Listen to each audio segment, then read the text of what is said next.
Sa tingin pa lang akala mo napakahirap gawin pero napakadali lang nito. Gagawa lang po tayo dito ng pancake mix. Tada! May Korean egg bread na tayo. Ito ay sikat na street food sa Korea na talaga namang napakasarap, napaka-fluffy at napaka-cheesy. At may whole egg pa. Napakadali lang gawin at kayang-kaya sa bahay. Oven at kawali ay pwede po. Tara, umpisahan na natin at dito sa ating mixing bowl maglagay lang ng isang itlog. 1 tablespoon ng melted butter, half cup ng gatas, at 2 tablespoon ng asukal. Sa gatas po natin, evaporated milk, fresh milk o tinimplang gatas ay pwede po.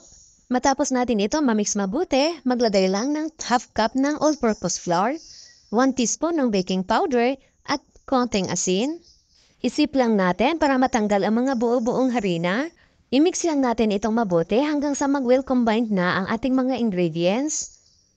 At maging ganito na ang consistency ng ating batter. Pwede rin po kayo gumamit dito ng llanera. Depende na sa inyo paanong gusto nyo gamitin dito. Maglagay lang tayo ng konting butter dito sa ating molder. At lagyan lang natin ito ng cheese.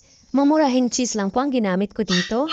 Kayo na po bahala kung gaano kadami ang gusto nyo ilagay na cheese. Mas maraming cheese, mas masarap po. At kapag nalagyan na natin lahat ng cheese, pwede na natin ilagay ang mga itlog. Lagyan lang po natin ng tagi-isang itlog bawat molder po. Kaya siguro sikat na street food dito sa Korea.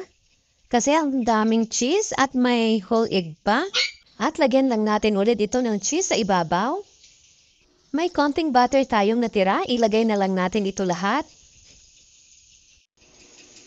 Ayan, at ready na po ito para ilagay natin sa ating oven. Na-preheat ko na po itong ating oven. At lutuin lang po natin ito sa 150 degrees Celsius for 20 to 25 minutes. At ayan na po, mayroon na tayong napakasarap na Korean egg bread. Tingin pa lang ang sarap-sarap na kainin. Kung naghahanap kayo ng ekstrang pagkakitaan, pwede nyo rin ito gawin kahit nasa bahay lang. Napakasarap din ito pang merienda para sa mga chikiting. Ano pang hinihintay nyo? Luto na din kayo para matikman nyo din itong Korean egg bread.